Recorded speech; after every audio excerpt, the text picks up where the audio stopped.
Hey everybody, welcome to the Cyber Monday show. Great to see all of you here. We have an absolute awesome show in store today, but first let's introduce the co-host Makeshift. Sir, how's it What's going? going on? So I've been noticing the beard coming out a little bit more. Are you growing it back out or what's the No, plan? I'm just lazy.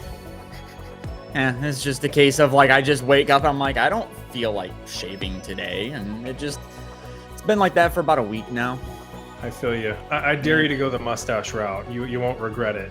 I will regret it because I don't look great with a mustache. I can't pull that off like you can. I tried. It doesn't look great.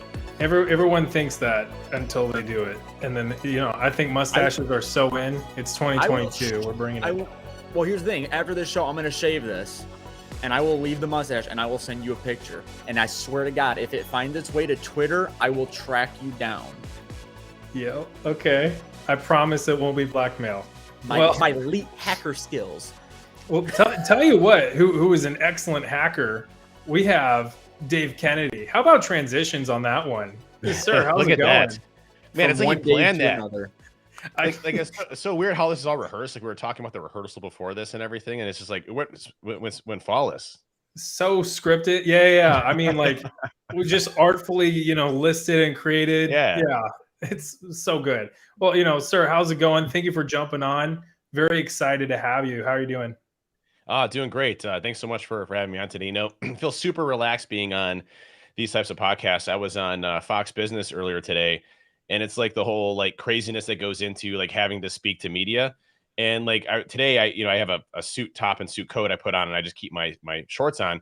And my daughter starts playing a violin like 30 seconds before I'm going on air. And I'm like, and you start sweating profusely. Like, you're like, oh shit, they're going to hear, they're going to hear all of this, stuff. And like, I'm like sweating on my armpits and my ears. And like, I'm like dabbing my head before I'm going on, because you can hear this loud violin going on right next to me. Usually it's like dog barking or, Aaron yelling at the kids or whatever. It's like always something that's going on near where I'm giving my interviews at, but totally feel relaxed being here. So appreciate it. That's great. And I relate 100%. Actually, one of my neighbors was playing a recorder just as we were jumping on. Same thing. I was kind of like, really? And then they also will play a saxophone. Really, like you can hear it very clearly in here. And I'm like, oh, that would be perfect. That'd be perfect to be live. I'm just glad that your guys' neighbors and people that you live with play musical instruments, because I can't really tell you what my neighbors do because it's really not suitable for this podcast, but it's audible. It's very audible. I just throat sing, so they have to put up with that. So it's give and take. I can't say. There you go. Yeah. Well, chance. Right. Yeah. Gotta go. Practice. Practice. But anyway, sir, I just want to kind of dive back. I mean, on your how you got into cybersecurity from the very beginning. I know a lot of people that might be watching are probably familiar with you. On the off chance, some folks aren't, just kind of introducing yourself and TrustedSec as well, and a lot of the awesome stuff that you're doing as well. Yeah. So my name's Dave Kennedy. Been in the security industry for 25 years, which it's like crazy because it feels like yesterday I just got into the industry and all of a sudden I'm like old, and it just like happened like overnight. So like before you know it, everybody's going to be like, hey, oh, you're so young. And then they're not going to say that anymore. So it like happened overnight. But, where I kind of started in this industry is, I came from a very poor upbringing, moved from town to town to town, for my parents, finding different jobs. And so I could never find, friends because I was always going to different schools all the time. And so I found my hobby and friendships in computers, and was able to really, early bulletin board system days. And, before, we had AOL was a big thing back then too. But, I started getting into coding and programming my own video games and things of that effect, and really found kind of a niche in computers, hardware, everything. And kind of became my obsession. And then I was like, well, screw school. So I basically failed out of high school. I went to summer school just to pass it.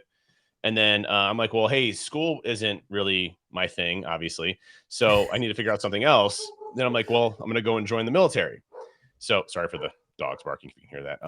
But I ended up joining the military. And so I tested very high on what they call the ASVAB test, or the aptitude test, on the intelligence side cryptography and computers, that I ended up going into the intelligence community, getting a top secret clearance and doing a lot of cybersecurity work, cryptography breaking, things like that. Did 2 tours in Iraq, one in Bahrain, Afghanistan. And so I spent about 2.5 years in the Middle East and really homed in on cybersecurity, early cybersecurity days. And, after that, I decided after 5 years of like 2.5 years in the Middle East, I'm like, I probably want to get out. So I got out and joined the private sector and joined a small consulting shop where I did penetration testing and zero day research and stuff like that. And started becoming more on the research side of the house. And then, left that company, became a chief security officer at 26 years old for a Fortune 1000 company.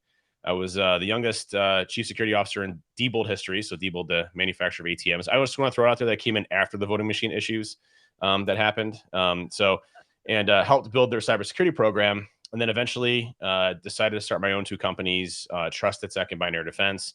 We got over 350 employees. We're worldwide and focus on everything cybersecurity related and everything else. So started for the base of my house. My wife had just had twins. Good idea to start a new company on your own and literally, completely leave a perfectly stable and awesome job to start a company in the basement of your house. But hey, it worked out, and you got to take those risks as you go through it. But cybersecurity has always been my passion, my hobby, and I love helping other people out as well. I love it. And I think it's, for me personally, just kind of getting into the industry and still kind of in the early phases, I guess you'd say, of charting the path forward. You're definitely up there on people to emulate, and people to kind of, learn from and model after. I'm so intrigued by, your time in the Marine Corps. I just, I really vibe with military folks myself. So it's just you're in the Army, right? Army Reserves. Yeah. So yeah. I'm a disgusting butter bar right now, but man, you're an officer, so okay. I know, dark side. So all the street cred just got lost. But anyway, but how did your time on the intel side, prepare you not just for cybersecurity, but also, starting up a business and really kind of charting your own path in that way?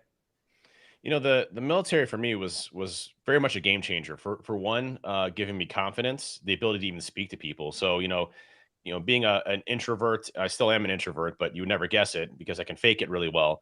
And being able to, really home in on the skills that I like doing. And, cybersecurity, this is 2000, 2005, was still very much a brand new industry. I mean, DEF CON was still at Alexis Park, and, new things were coming out all the time, new research and cult of dead cows and CDC, and Shmoo Group and all this other stuff were just coming out. And, it was really kind of the early formation of what we consider the cybersecurity industry today. And so, I was doing a lot of really awesome stuff in there. I was everything from cracking wireless encryption to, early day hacking and getting into things and that type of stuff, early cyber warfare type capabilities that, the military really hadn't considered before from an intelligence gathering perspective. On top of that, we also looked at how technology was influencing other countries and how could we take advantage of that, especially going into things like Iraq, for example, or Afghanistan. How could we use technology as a method to augment our fighting forces, as well as how do we do intelligence operations? So I started focusing very heavily on the forensics aspects of things while I was there. Being able to get computers and hard drives and do memory acquisitions. And then, from there, hand off, key pieces of data directly to translators, from Arabic to English, and then provide that from an intelligence perspective to the rest of the intelligence agencies.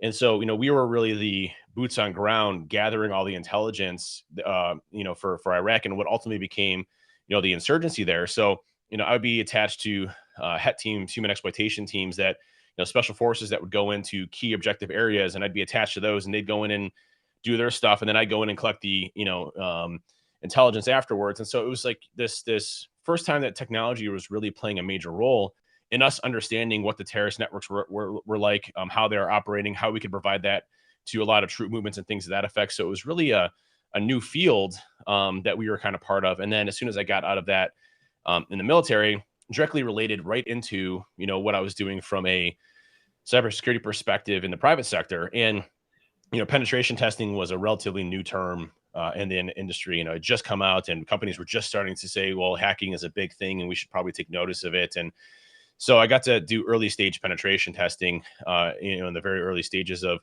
that piece there. So I was really kind of in the the ground floor of a lot of those things kind of coming out. And I think one of the listeners said, you know, in many ways, I think cybersecurity still feels like a new industry, and it absolutely does. I mean, it's still a very, very new industry. We're still learning our ways. You know, these are things that we're still kind of figuring out and failing at and getting better at over time. And you know, that's the great part about this industry. That's why it's so exciting for me, is that like all the new people that have come in, the new researchers, the new people doing awesome stuff, the new people contributing in any way, shape, or form is making us stronger as an industry, and we'll continue to do that over time. Yeah, I love it. I love it. And you know, you're totally speaking my language, talking about you know, the evolution of integrating technology into warfighting. That's kind of low key my jam. I don't really get to talk about it too much, but it's so cool to me. And if I'm getting my dates right, I mean 2005. That's right around the time of the surge, so that'd be a pretty busy time, right? So you know, Yeah. Yeah, I was so during the initial invasion into Iraq, I was we were progressing forward into Iraq, and then I was eventually attached to a joint task force between the Brits, the Army, and the Marines, and we were in the what's considered now the green zone of Baghdad. We took over Saddam's palace and all those areas, and then became a major intelligence hub for us. And then I was there for a few months, and then shipped out. And then when the major insurgency started happening, I was stationed in what was called the Sunni Triangle of Death. So awesome place, it sounds like, I know. But it was in Al Ramadi and Fallujah and Habanir were my three areas that we focused on, which were just hot zones for terrorist activity. We were getting mortared and rocketed every day. You know, IEDs, explosions, things like that were happening on regular occurrence. So tough duty station, but you know, we did a lot of good work out there, and really protect a lot of our troops and the people there themselves. So. Yeah, I'm also kind of curious to get your thoughts on how the evolution has kind of appeared to you, both from, you know, when you were there, kind of like as you said, like at the very beginning, you know, or sort of at the beginning of this integration, to more today, where it's, I mean, it's now considered a whole new warfighting domain, and they've even split like space is its own domain, cyber is its own domain, and it's very much becoming a whole focus, you know, for the DoD. You know, how has that evolution kind of played out for you? I think it's awesome. It's been slower than I would have liked to have seen. The government doesn't move fast in any capacity, so and they make a lot of missteps along the way. But I think, you know, you look at who's in charge now. You know, with Rob and everybody else. I mean, they have some great people there. You know, Jen from a CISA perspective. I mean, they have some really talented folks, analysts, individuals that are doing some great work. And then you look at what has happened with Cyber Command and the ability to launch both offensive and defensive capabilities as a direct extension of kinetic warfare. You know, there's a lot of great things happening on the cyber front from a defensive perspective as well as offensive side. And, you know, everybody was talking about the whole Russian incursion and how they were expecting this massive cyber war to happen on Ukraine. But I don't think people recognize how hard augmenting kinetic, you know, type of invasion forces with cyber is, unless you have those elements built. And the GRU and everything else and FSB aren't designed to be that type of extension to have the same type of capabilities as you would say, let's just say, a cyber command. So in many ways, we're far superior in a lot of aspects, and in many ways, we're still in pure competitive spaces in cyber. But, you know, the truth be told, when it comes from a military warfare perspective, you know, we have some substantial resources invested into being able to understand what of our, you know, very similar to, if you're familiar with intelligence types, you know, you have ELINT, electronic intelligence, understanding, you know, surface to aircraft capabilities, their defenses, how do we get around those defenses, how do we break those, what nukes do they have, et cetera. You have human intelligence, people on the ground. You have signals intelligence, what signals are they using, type of communications and cryptography and things of that effect. Cyber is a direct component of that. So you're combining all of these different things from an intelligence gathering perspective, and you're using it in a warfare situation. It's very complex, but it's something that we have the ability to say, well, here's our adversary. Here's the technology they have. Here's how we can impact it. And here's the capabilities that we have, both offensive, defensively, to use that in the event that we are in some sort of conflict with a technologically advanced civilization, or civilization, I should say, with an adversary. So, you know, it's one of those things where hopefully we're not fighting aliens. Space Force, you never know. But it's one of those things that I think we have come a long way, and it's getting really, really good. Yeah, and I love the point that you bring up about how difficult it is to integrate, you know, the different, I guess, arms of warfighting, the different domains into one concentrated push. I mean, even to like kind of further illustrate that point, you know, with just combined arms operations, which, you know, we kind of, I guess, Americans, you know, consider to be a pretty foundational element of warfare, right? You have to, you know, your tanks move with your aircraft, move with your infantry, move with, you know, everything. It's all in conjunction. but then you see kind of the struggles that the Russians are having in Ukraine just doing that. And so they, they end up with like, infantry in the open, everything's unsupported, tanks doing their own thing. They can't even lock down the airspace. Something that we consider so basic is actually super challenging. And so layering cybersecurity on top of that, to illustrate your point, that's kind of like, that's not just 5D chess, that's 6D chess. Well, I mean, as basic as logistics are for being able to, I mean, I'm not saying logistics is an easy task, but it's something that you have to be absolutely spot on proficient on when you're doing war fighting. You need bullets, you need ammo, you need resupplies, you need food to feed your people, you need, cold weather gear. And that's something that actually, I remember going into Iraq the first time, like we were grossly unprepared from a cold weather gear perspective because they're like, hey, we're going to the desert, everything's gonna be fine. It's freaking cold there. We were so cold. We would tape these bottles of water from the heat exhaust, which probably was horrible, to try to get some heat from the engine back to us because we're set in the back freezing our asses off going into Iraq. So, it's like, you have to be prepared for these types of situations, the environment and everything else that goes along with that. And obviously they're failing on that. And you're like, well, hey, why didn't we see this massive cyber attack? Well, because we know Russia has cyber capabilities and they're pretty good. And, solar winds and everything else that we've seen before in the past, they knocked out the Ukrainian grid in 2015, 2016, 2017. They had not, the list goes on. Yeah. It's very complex. It takes a lot of time from a hacking perspective to impact military operations. I mean, you have to get into their command and control, their infrastructure, their technology. I mean, this is not an easy task, and they're just not prepared in any way for something like that. Now, can they launch attacks back here in the United States to impact our critical infrastructure, things like that? Absolutely, right? They have the capabilities of doing that, and that's what they've been doing for years and years and years. That's what they're good at. But from a military extension perspective, nowhere near the capabilities of what we would have here in the United States. Yeah. This kind of makes me remember, you had a webinar, if that's okay for me to mention today, for binary defense. It was very informative. And you were actually talking about this there as well. And I wanted to kind of see if I could get you to repeat your answer here, because this is actually like a perfect place to talk about this. Because one of the things that I've talked about on some of my videos with regards to this topic is how cyber interacts with the escalation ladder. And that's kind of like one of those areas where we're just not sure. At least from my interpretation, it feels like we're just not sure whenever it's peer on peer with a live shooting conflict going on. A Cold War situation, that's kind of its own thing. But whenever there's an active hot conflict, force on force, we're in slightly uncharted waters there.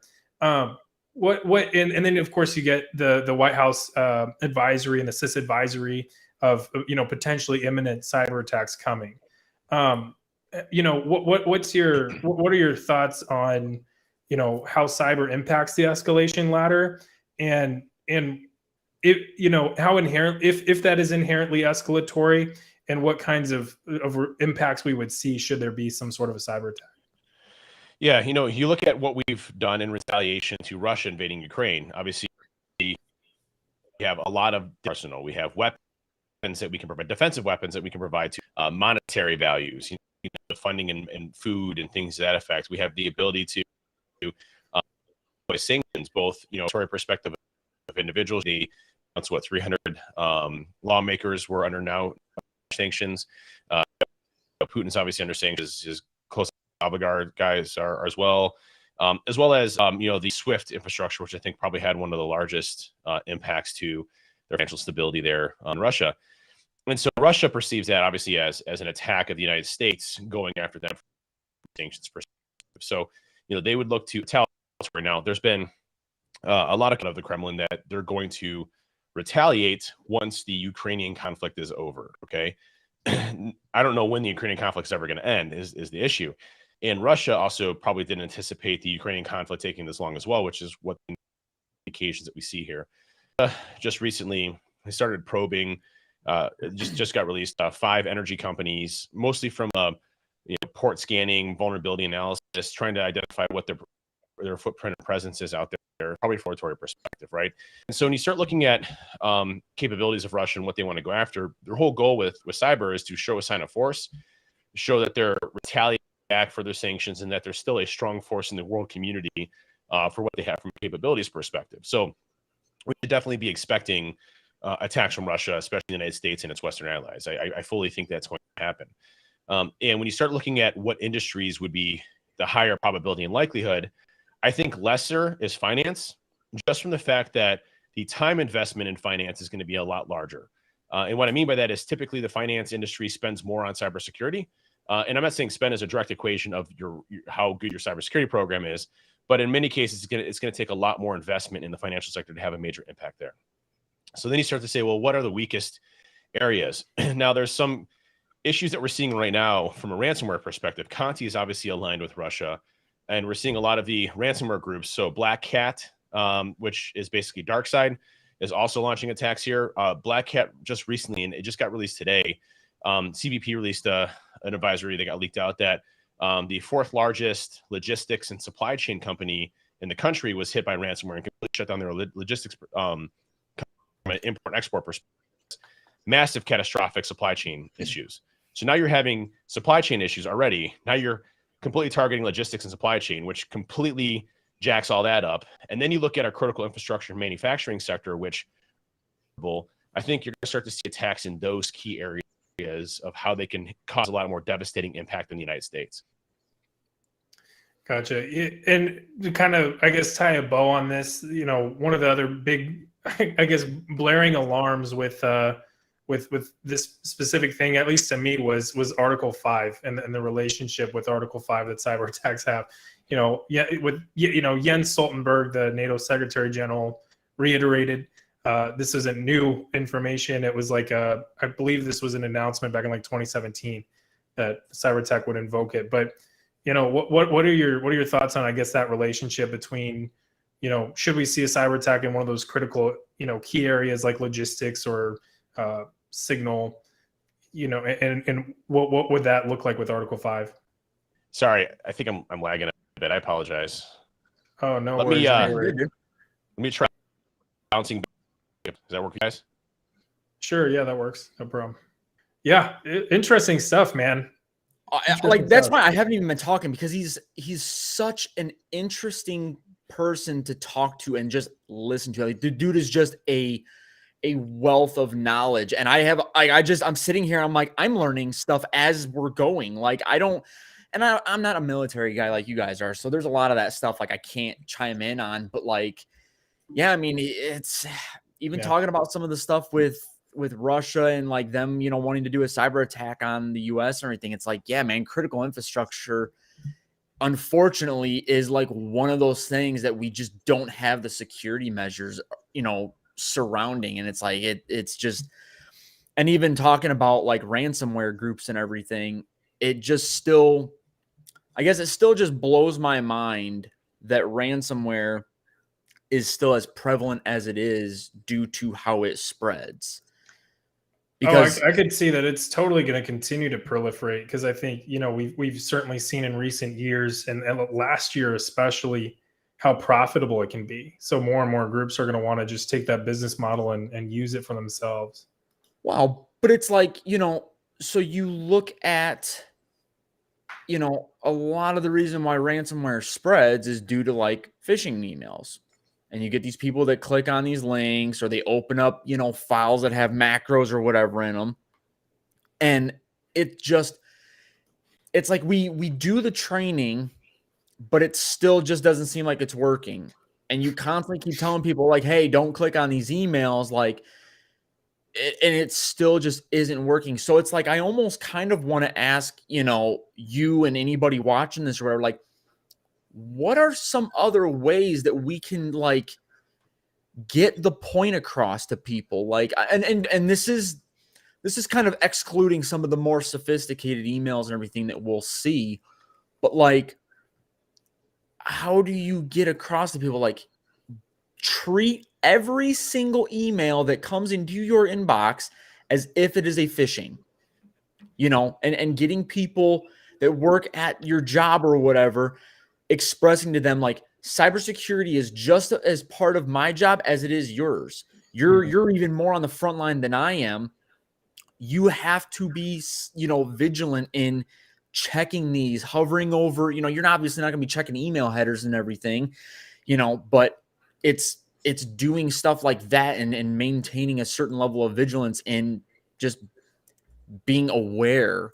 Right. You know, like how do you express that? Well, we can actually, let's restart with the same question, but now that Dave is here.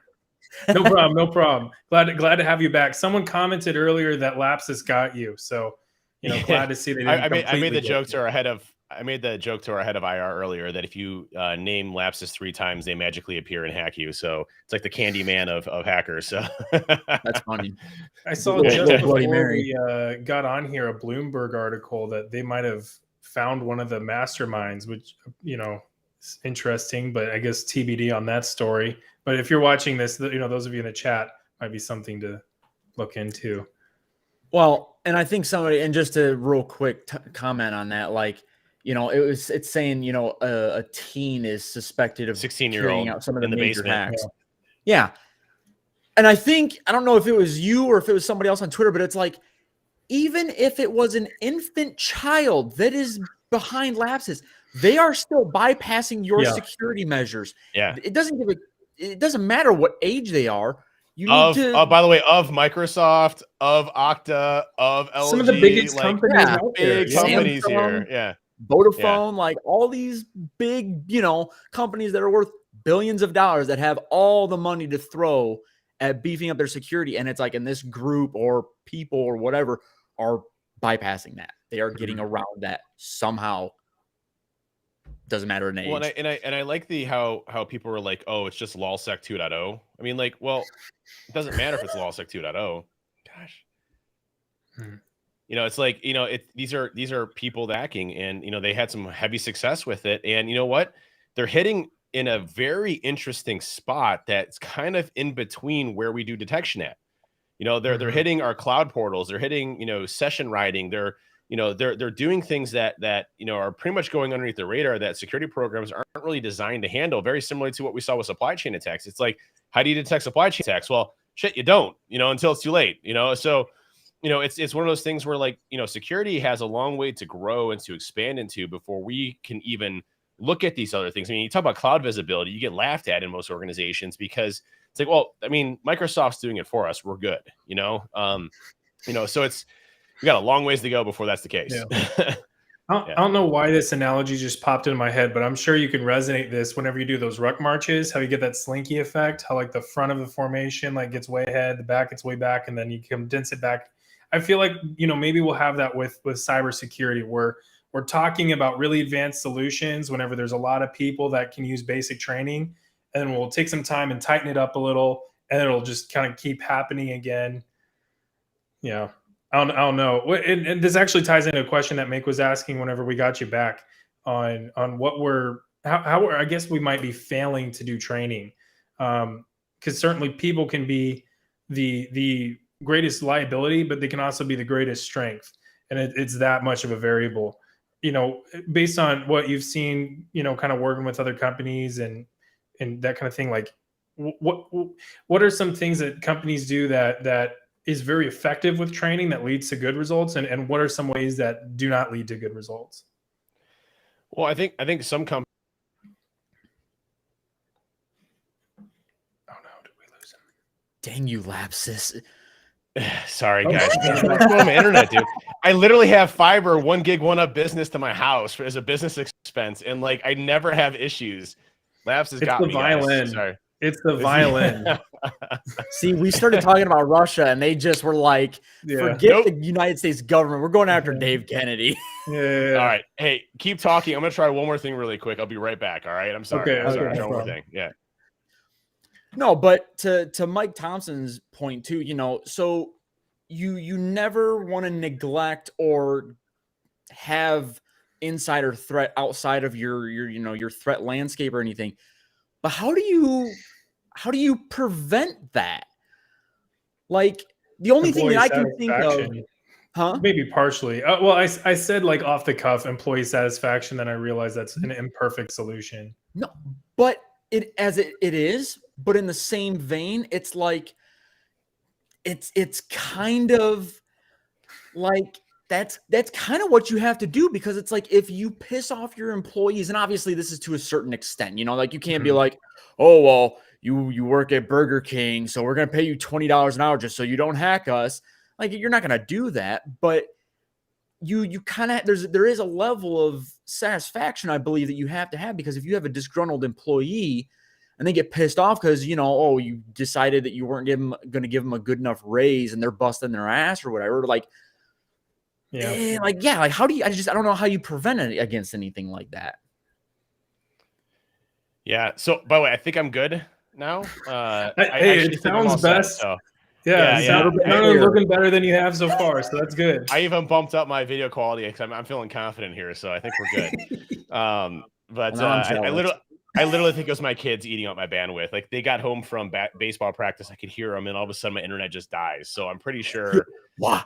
Yeah, Minecraft, Fortnite, you know, YouTube streaming at 4K. Like, I guarantee you, it's like that 1 gig is like, pew, we're gone. So I was gonna say, what's even funnier is the fact that you pay for a business line. Yeah. The kids are just hold my chocolate. Yeah, well, so I literally, so when I said I'll be right back, I'm going to check something real quick, I like, kids, get off the TV, you know. And all of a sudden it's working fine now.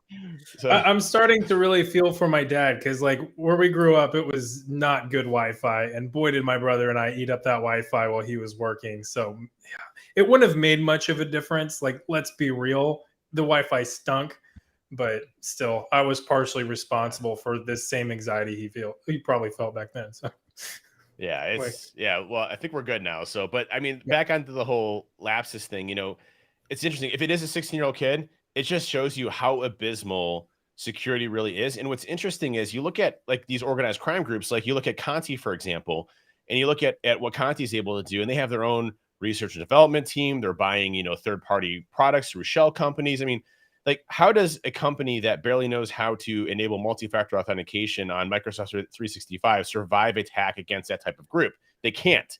So, you know, it's the barrage of attacks that we're seeing out there that really make a big difference, and these companies really have no ability to withstand it. And so I think the big issue that we run into is that, you know, security really isn't for everybody right now. It's not. You know, it's for the big companies out there that are investing a ton. But guess what? The big companies just got destroyed by potentially a 16-year-old kid. So what does that say? What does that say? You know, it's crazy. I kind of love that picture in some like sick way, though. You know, it's just so chaotic. But it is kind of funny though, because it's just like I said, you look at a company like Microsoft where, you know, they cover, you know, their operating system, everything covers like 60% of the globe as far as operating systems go. And it's like, this 16-year-old kid just is like, oh, I wonder what I can do. And just automatically just brings down, you know, bypasses all your shit and then gets in there and you're just like, oh, okay, hold on a minute. We're maybe not as secure as we thought we were, you know. It's just, it makes me laugh. Well, this is what the second major data breach of Microsoft in the past 2 years, right? Because we had the SolarWinds issue, obviously, from a supply chain perspective. And we still don't know, you know, from a transparency perspective, how much access they really had into the infrastructure or what was actually taken. So, you know, these are obviously problematic areas out there that we really have to figure out. And, you know, I think this also goes into the mindset of, you know, if smaller size companies understood security, it's much easier to secure a smaller size company because the attack surface is substantially lower. Now, I'm not saying it's easy, but it's substantially easier because you can get away with a lot more things. Like, you know, for example, application control or application whitelisting. Try doing it to an enterprise of 50,000 versus 100 employees. Very different, right? So, you know, securing a small size organization and being on the red team side for years, I'll tell you, some of the smallest companies are the hardest for me to break into. Had to be the most creative and figure out. I mean, everybody knows each other. You know, you impersonate somebody in the employer, like, you're not that person, you know? So, you know, big companies have big attack surfaces. So I don't want to sit there and blame Microsoft or LG or anybody else saying like their security sucks. That's not the case. You know, they probably have great security programs. The issue is, you know, the way that we've been moving in technology continues to introduce so much complexity to their environments that it's not possible to secure everything the way that they want. And everybody's talking zero trust. Well, zero trust has its own slew of issues, right? Cloud computing doesn't equate to less complexity. It actually equates to more. So, you know, it's all of these things that we have to figure out. And unless you are, you know, unless you can start a network from the ground up today, you're at a severe disadvantage because you're trying to bolt on security into something that's been around for 10, 15, 20, 30, 40, 50, 100 years. So, yeah. You know, and I always want to like think of, okay, well, how can we like solve this? But this is definitely, you know, we're probably not going to be able to solve this on this podcast. But, you know, I actually had the fix. I have the fix. I actually have it. Exclusive right here. I got it. So listen, if you want to fix cybersecurity today, for every one employee you hire one security person. So if you have 20,000 employees, you have 20,000 security people. Guarantee you no one's hacking into that shit. So, you know, hope not.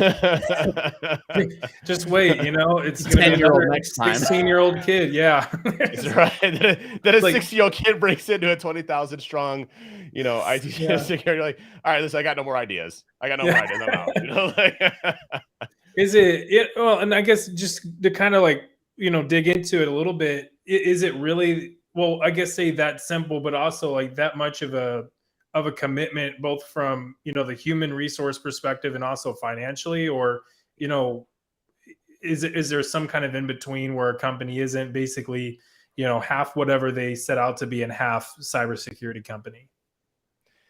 I think the investment in people is the key here. I think what people try to do is fix poor security practices with technology, and that's not the solution. You know, you fix security through understanding how your business operates and trying to protect what's most important to that business and organization. And I think we've actually come a long way in the past 10 years. So, you know, I mentioned this a little bit in my webinar earlier, but, you know, I think we when we first started security, you know, you always heard the term draconian security person, right? That draconian security person was always trying to lock down everything to where that organization or company was impenetrable, which isn't possible because you have users, you have new technology, you have new business objectives. Things just happen all the time. Marketing puts up a WordPress site you didn't know about. So things change all the time. And so what we've realized is that, listen, we're not going to be able to protect this 100%. That's not possible. And there's no reason for us to be these draconian security people that say, hey, you have to give a blood sample to get into your computer. So how do we look at this and say, well, how do we identify threats earlier in the stages if they're successful, right? What does an attack look like in our environment? And how do we identify that earlier and earlier and earlier so that we can shut that down and minimize the damage to the company and protect the assets that are most important? And I think that's the discussion that we're having, but it also requires a monumental shift in how fast we operate in our company and organization. We can't be this stagnant security program that takes 6 months to get into detection. I mean, you got to be writing detections literally as soon as we go in. So detection engineering, threat hunting, understanding your environment, understanding your logs and data, you know, all that is now critical components that you have to do as part of having technology as part of your organization. And most companies don't invest in that. And the people aspect of that and having talented people come in and by the way, curating and teaching new people coming into the industry and investing in them is another thing. I mean, we always talk about how we have this deficit in security of people. That's true because we have this really unusual gap where we have all these people over here that just came into this industry that are brand new. And then, but we have all this need right now for people that are already skilled. And then there's like this middle area of nobody's being trained because we don't want to invest because we need all these people that are talented and trained here right now.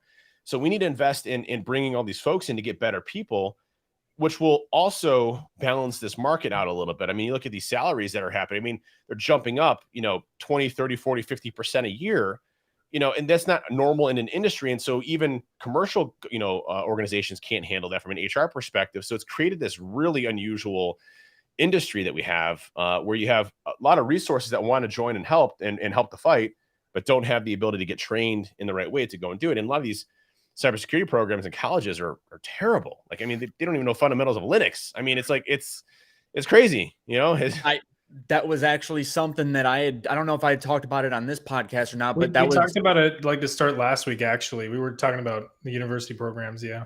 It's like the college that I went to, they were just like, yeah, we're going to introduce this cybersecurity program, but they weren't like, their Linux fundamentals was more like getting you to understand that there's a bunch of different flavors of Linux, but like, yes, I think the most advanced thing I did was create a user and change their password via the CLI. It's like, you're not learning anything. We have this TrustedSec mentorship program and internship program that we created a couple of years ago, which we try to bring in, and we try to grow this every year. So we started off with just a couple, with 2, and then we started gradually growing up to 5, and I think we're doing 8 this year.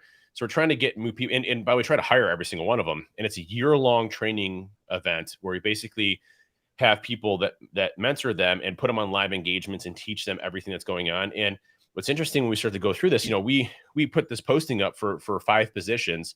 Guess how many submissions we had for the posting to join the job? Just try guessing a number. 50. Over 1,000. Over 1,000 people applied for 5 positions for an entry-level cybersecurity internship at TrustedSec. Now, what's interesting about that is, first of all, how do you even go through 1,000 resumes in the first place? That's insane. So we had to sit there and figure out, like, what school did you go to? What type of knowledge did you have? Start to understand, like, why are they interjected? They have, other things they've done, like CTFs or things like that make them, enticing, that shows that passion and security, that differentiates them a little bit. When we started getting into the interviews of colleges, we're like, man, you don't even know how to type LS. Like, you don't even know what ifconfig is. You don't even know how to install Linux. Like, how did you get a cybersecurity degree? And by the way, I'm not saying you need to know what Linux is and have commands and do all this stuff to be in GRC or governance. There's a lot of components of cybersecurity, right? But if you want to be a pen tester, you need to know what Linux is. You need to know what coding is. You need to know Python. You need to know this. You need to know that. It's not a position where you cannot not be technical being a penetration tester. You have to be technical to understand how things work. So, these colleges are basically teaching them, like, hey, there's this Linux distro that's called Kali. It's got a bunch of hacker tools on it, and that's it. And then they come out of college with a degree and, like, what did you learn? Like, I would rather you have a comp sci degree than have a cybersecurity degree now, because your comp sci degree is going to actually teach you the fundamentals of programming that I can now apply to something else. So it's an unfortunate situation that we're in right now. And these colleges are basically pumping out these cybersecurity degrees and have no cybersecurity experience whatsoever. I guess that kind of creates a whole new set of logistical problems, where you have a bunch of, kind of like exactly how you said, how do we get people from the one end that need training to be trained and ready to rock? Do you create specialized, I don't want to say like companies, but, some sort of an institutionalized funnel to get people trained up like that can actually, like, accommodate, that kind of, like, flow through the long haul, so we can continue to field professionals into the industry? Or, what kind of needs to be changed in that way? One thing that we started doing is partnering with the colleges and helping them design their cybersecurity programs. So, like Kent State University, Stark State, a lot of the local ones here we've been working with. We work with Dakota State University. Literally, if I get a call from DSU and they say, hey, this person's, awesome, you need to hire them, I'm hiring them without even interviewing them, because I know that the program there and the professors they have are amazing. And if they're telling me that, and so I've hired 3 people from DSU that are absolutely incredible. They're already senior level resources. One of them's on our research team. One of them's on the red team. Kelsey Segru, who came from Kent State. She was a junior, now a senior on the web app team. So, these are very successful programs because we've partnered with the colleges to help out with the cybersecurity programs that they have. And I think that's an important one. One of the things that we're doing, and obviously this is regional, it's not something I can do on a global scale yet, but our new TrustedSec headquarters is opening up in May. And one of the things that was really important for me was building a training facility in TrustedSec, where we're going to have various colleges come once a month, and we're going to do literally lessons, of applied things that we're doing in cybersecurity to hopefully engage that and give them real world lessons and up-to-date things that are happening out there to try to impact those colleges as much as possible. Because the more we can hit them early on, the better we can spark their interest. And then from there, if they grasp that and they go above and beyond, like doing CTFs and things like that, then it's only gonna be better for them in their career. So one of the things that I think is really important. Yeah, I love it. I think, sorry, mate. No, and I guess this is like the big thing that I know I kind of ran into when I was, in my help desk days, and I was trying to get more, certifications, training, or whatever. What is the big enticement with companies wanting employees that are turnkey? They already know everything, as opposed to training. Like, is it a budgetary thing, like the fact that they just don't want to put money towards it because they're afraid they're going to leave? Like, I think there's 2 main problems that you run into. One is you need an immediate position now to fill a gap for something where a program is already deficient in. So you're trying to recoup lost time, right? So if you're already 4 years behind in your vulnerability management program, you don't want to train somebody for 4 years in vulnerability management to get there because you're already 4 years behind, or 2 years, whatever it ends up being. So I think that's one component. Plus, also going through the HR process, getting juniors in internships are often very difficult unless they already have a program established, especially for cybersecurity.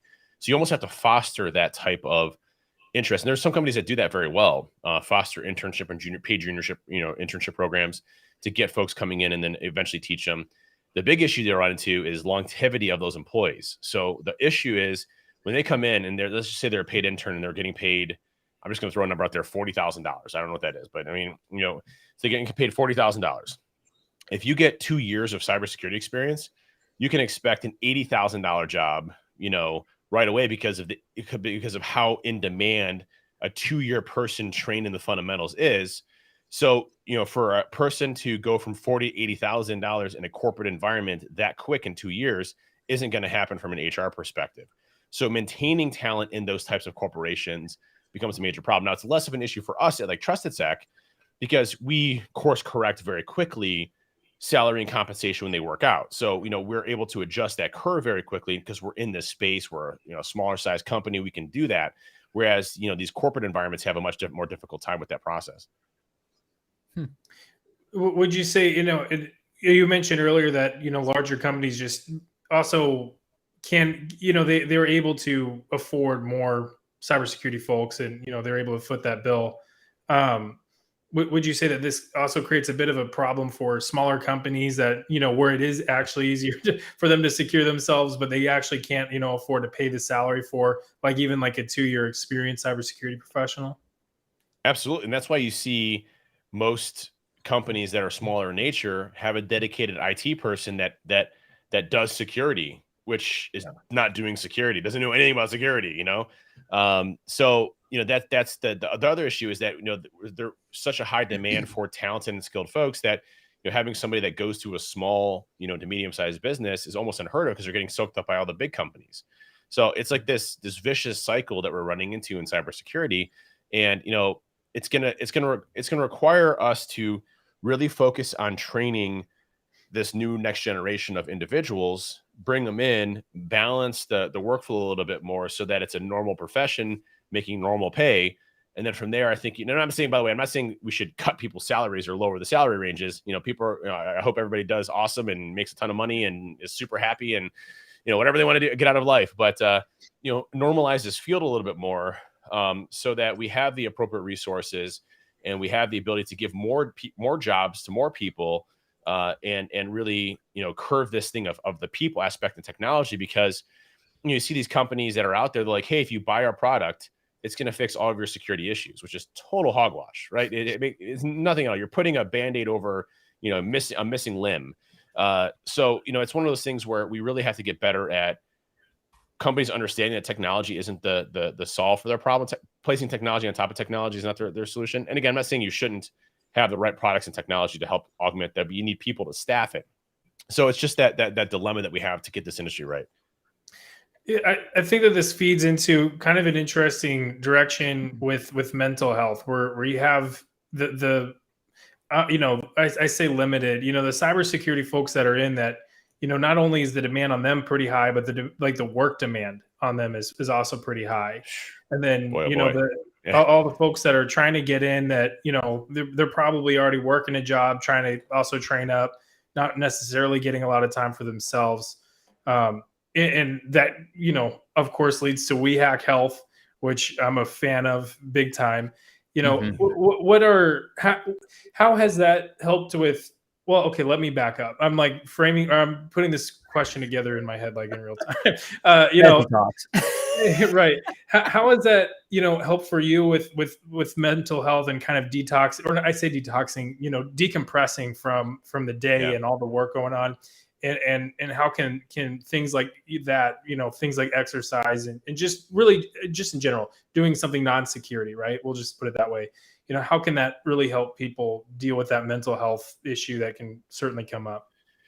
Yeah, there's no question that there is a lot of strain on us in cybersecurity. I would say probably one of the highest that I've seen in any other industry, because we're always expected to be awake. We're always expected to be handling incidents. We're fighting fires on top of business meetings, on top of business meetings. Upon this, we have all this responsibility, and so burnout, mental health, all these things are a key component. In addition, we are sitting in front of a computer for 8 hours, 10 hours, 15 hours a day, in front of our computers, and that's very unhealthy. If you look at us, we are animals. Okay. We originated from animals. We're animals. Like, that's what we are. Right. And how did we originate from that? And what were the habits that we did back then versus now? And how do we, keep ourselves healthy, both mentally as well as, our body wise? And our brain is completely tied to our bodies, and it's completely tied to everything. If you're stressed out every single day, your body will be stressed out every single day, which eventually causes cardiovascular issues. It causes obesity. It causes all of these things that we know today. And what's interesting is there's what's called the Dunbar number. The Dunbar number is from an anthropologist out in Europe that discovered, through research, that human beings, how did we survive as human beings? So you go back 2 million years ago, and how do we survive? We're slow as hell. Like, we're not faster than a cheetah. We're not stronger than a bear. So how did we survive being a not as strong type of primitive animal? And you look at that and you say, well, the strong point for us was our ability to create tribes. And those tribes would provide different things in different ways. So, for example, one would create weaving, one would do irrigation for food, one would be a valid hunter, one would be, a builder. So we had a tribe and a community that would create the success for us to survive and live. Okay. And that Dunbar number is around 150 people. So 150 people is actually kind of built into our DNA about how many people we actually care for and support in our lives, is about 150 people based on our old tribal numbers. Now, you take what we used to do back then to what we do now, it's completely different. We have access to the most calorie rich foods at our fingertips. We can take a phone, this magic portal, and then we have somebody that magically delivers our food to us without us having to go out and forage and hunt, right? Just magically appears at our door. And so all of these convenience pieces of technology are a great thing, but it's also caused so much stress. So do you think that the stress that you're under right now is more stress than what our ancestors had to deal with 2 million years ago? Probably not. The same. I'm kidding. Yeah. Yeah. They're vastly different, but we tell ourselves stress in a different way. We stress about something because we have to, because that's how we have our defensive mechanisms, our fight and flight or freeze. And so, all of these things that we tell ourselves stress us out, and all the things that are introduced in our life stress us out.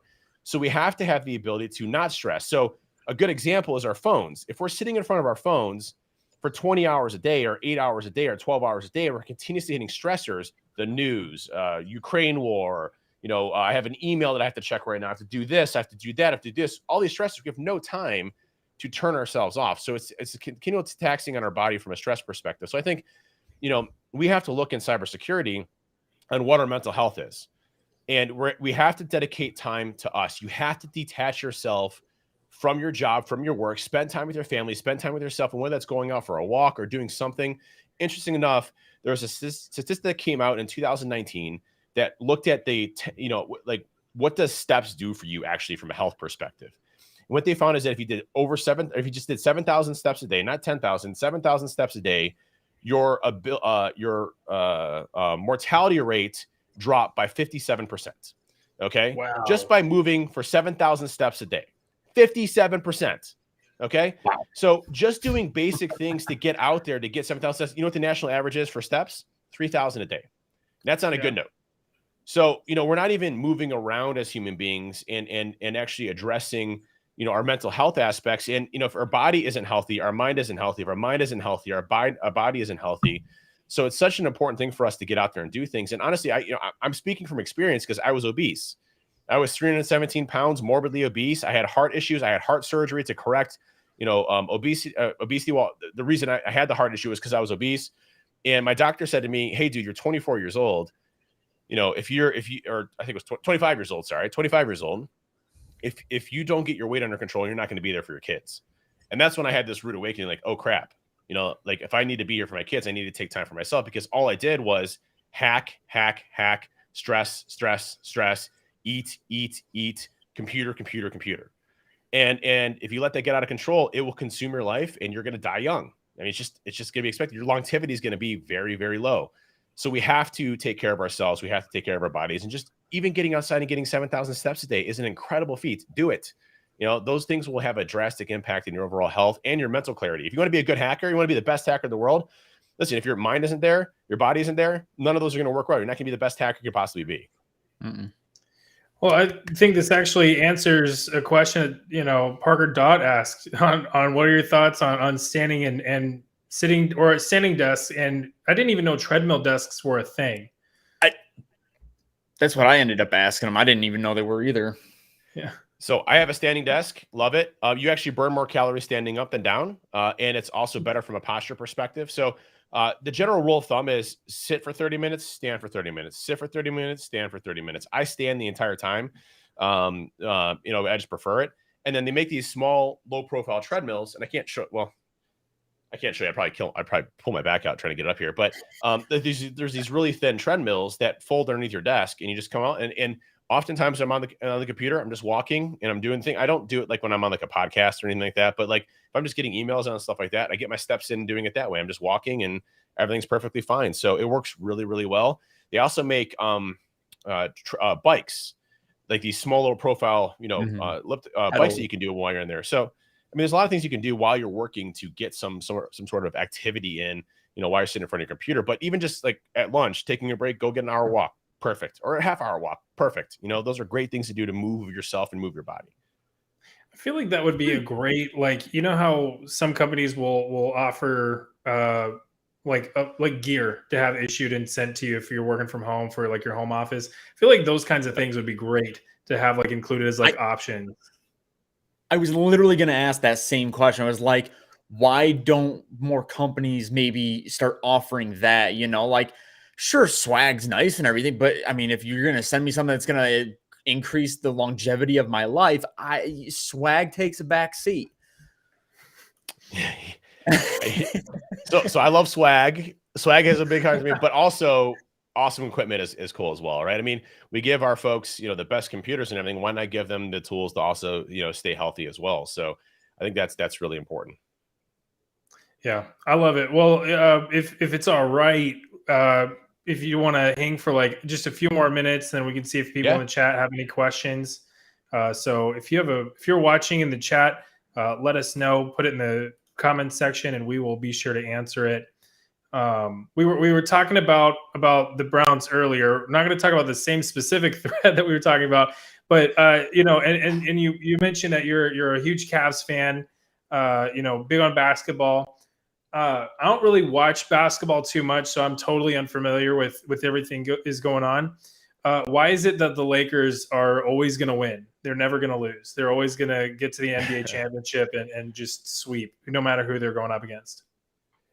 I don't think that'll be the Lakers this year at all. They're not doing so well this year, and in LeBron though, I mean, when he goes off, he goes off. I mean, I was actually at the game here. It was Monday. When the Lakers came and beat the Cavs, and the Cavs have a really good team, and the Lakers really don't have a great team right now.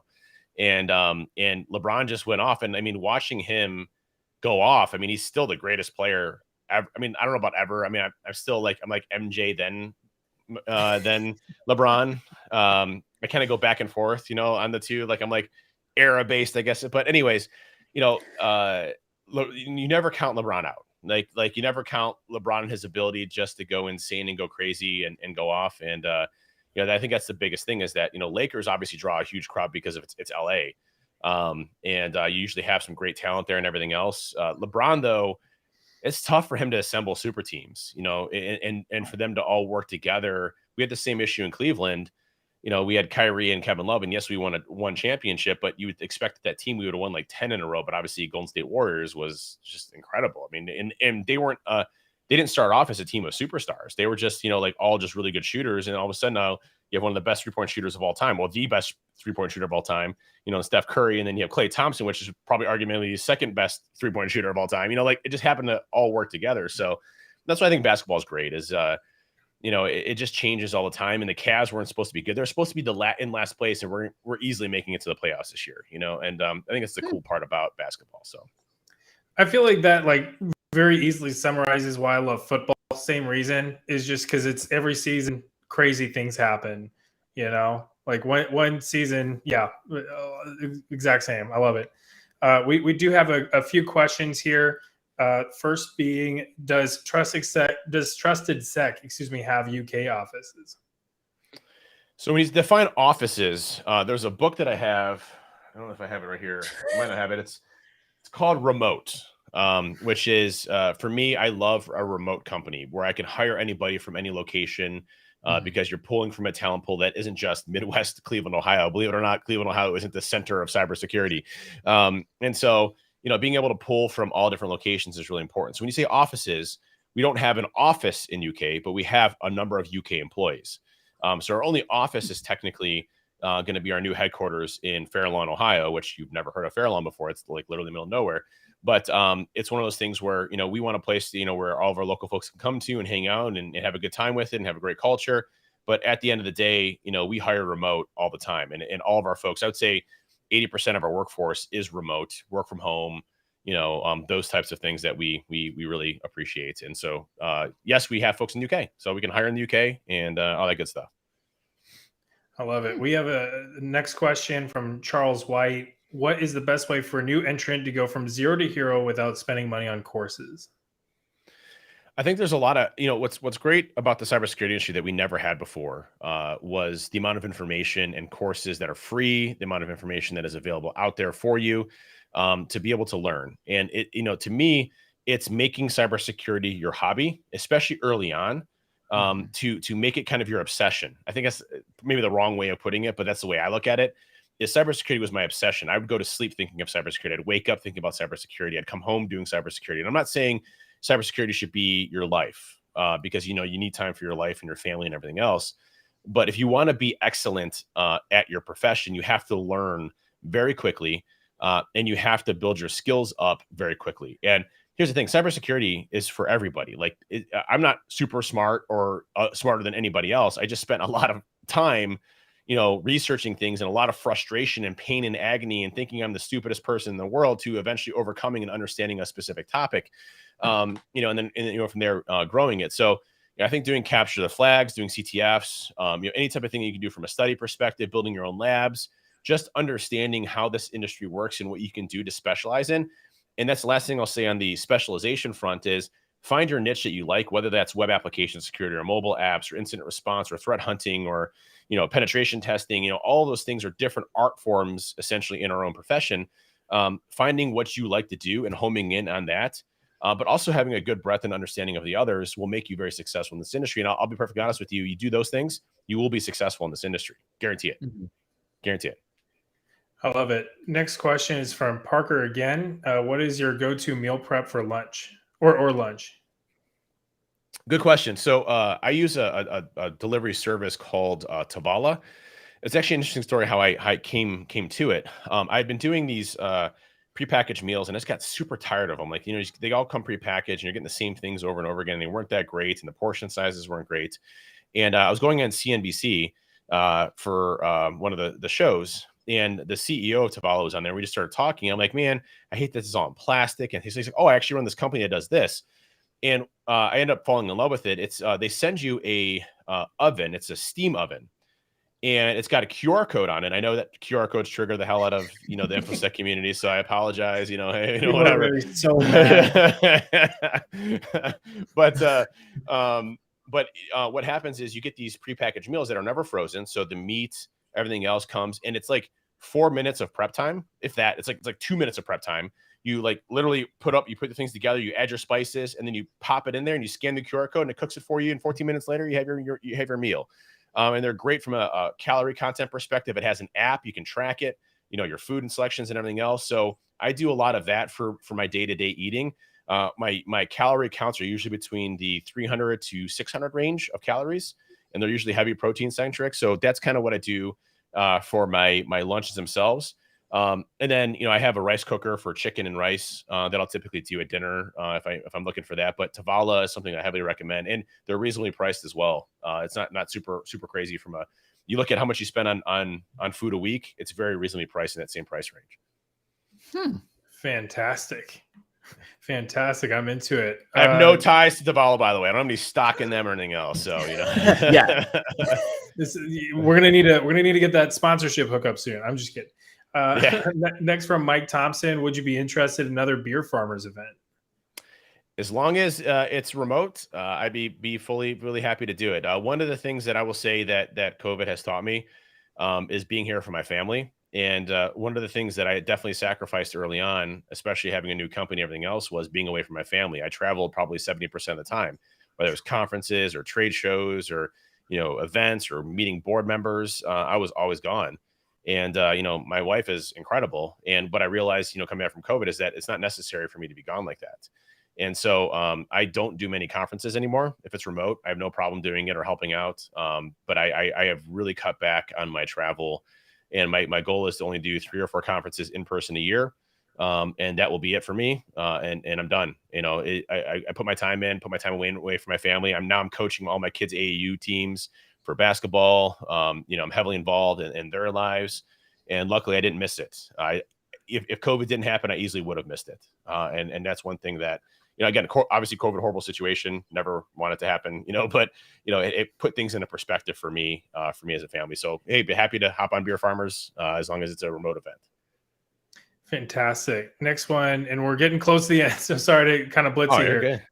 Next from Graham Helton, should someone learn C or Golang in 2022? Why not all of them?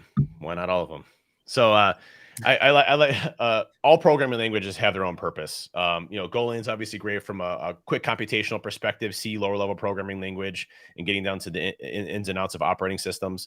Python from a quick hit tooling perspective. So for me, I like learning different languages. I know PowerShell, I know Python, I know Golang, I know C, I know C#. Am I amazing at all of them? No. I'd probably say my 2 go-to languages are probably C and Python. But at the end of the day, it's having multiple languages are a great thing. If you're just starting off, I would say finding more of an object-oriented programming language like Golang would probably be a better suit, because you can get you there quicker and faster. And then eventually getting into the nuts and bolts of lower level programming languages like C or C++. I like it. And then next one from Leonardo, would you hire folks from the Dominican Republic willing to travel occasionally? And then also, this is a 2-part. How valuable are Try Hack Me and Hack the Box profiles? So we haven't hired anybody in the Dominican, to be perfectly honest. It's not for the lack of we can't. It's just we haven't, had an opportunity for somebody there. We use a firm that allows us to essentially hire pretty much in any location. So as long as we have the right talent pool and right folks, we would hire in pretty much any location. Now, my wife would disagree with you because it's a huge management nightmare. And she hates it every time I hire internationally, but I keep hiring internationally anyway. So we're still married, so it works out fine. God bless her. But, but we would hire anybody in any location, depending on, who they were and, what value they bring and everything else would be fantastic for that. So, Try Hack Me and Hack the Boxes are awesome, especially to see. And it's also to see, good to see the profiles of what you've completed and accomplished. I think that progressional charts that they have and showing like how good you are and how well you've done is great stuff for, to put on your resume to show, what you've accomplished outside of, normal learning or activities. That's all stuff that we look for. If we just see a resume and like, hey, I went to school and here's my accomplishments, I'm like, cool. But then you're like, oh, well, here's my GitHub page and here's some articles I posted and here's some research I did, or here's, the Try Hack Me's or Hack the Boxes that I've done and all sorts of stuff. I'm like, okay, let's take a look at this person, right? It doesn't mean you have to have certs, doesn't mean you have to have a degree. Those don't, mean a substantial amount to us, as far as hiring individuals. It's the passion that we cannot teach. If we find somebody that wants to work and you have passion, we can teach you anything. And that's the cool part about it. Gotcha. We got one last question, just at the very end. This will be the last one. This is actually a good question. I kind of liked reading. Starting off in networking, what would you say is the most difficult concept to grasp? And then what do you wish that you knew whenever you started your career? So when you talk about networking, you're talking about networking individuals or actual protocol networking?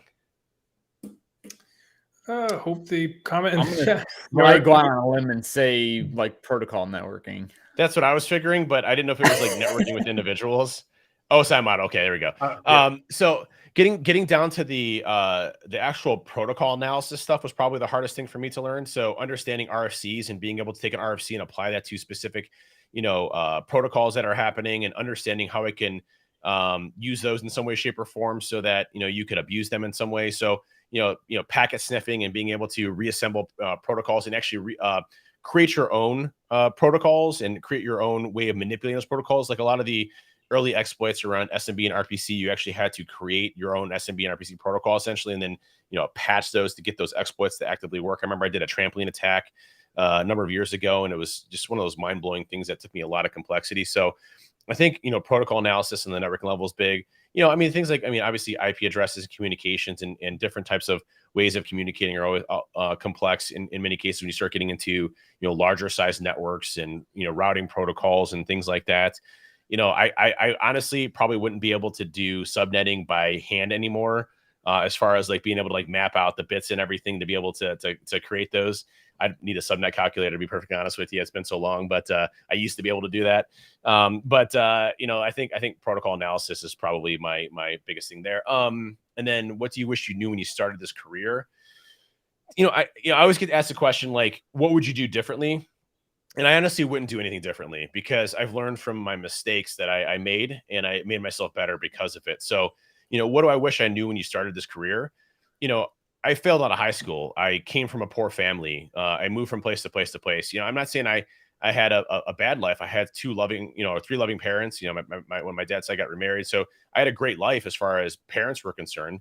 But I didn't, no one expected me to be a CEO of multiple companies or to be successful. I was supposed to be the reject of the entire family. Like I was the one that was going to be working at McDonald's for the rest of my life. And so I guess, what I would wish I knew but when I first started to when I knew now is, hey, things are going to work out and everything's going to be okay. And that's the biggest thing, because that was always my concern of I was always going to fail and I was never going to make it because I was never supposed to. And so I guess that is the biggest thing I would advise young Dave on, as part of that. So, yeah. I love it. I think that's super a great spot to leave it on. We've covered so much. Just the depth and gone in at pretty good depth, I think, on each topic. So, we really appreciate you jumping on and sharing your thoughts and insights. This has been just a blast. Oh, Caleb and Meg, I appreciate you guys having me on, and I apologize for the connectivity issues of my bandwidth sucking family, but I'm glad we got it working out in the end there. We're just gonna say it's Lapsus. It was Lapsus. That's right. Yeah. Lapsus. You said it 3 times. That's what happens. You say Lapsus 3 times. Yeah. It comes out of the woodwork. So 16-year-old, and he's in the mirror. So yeah.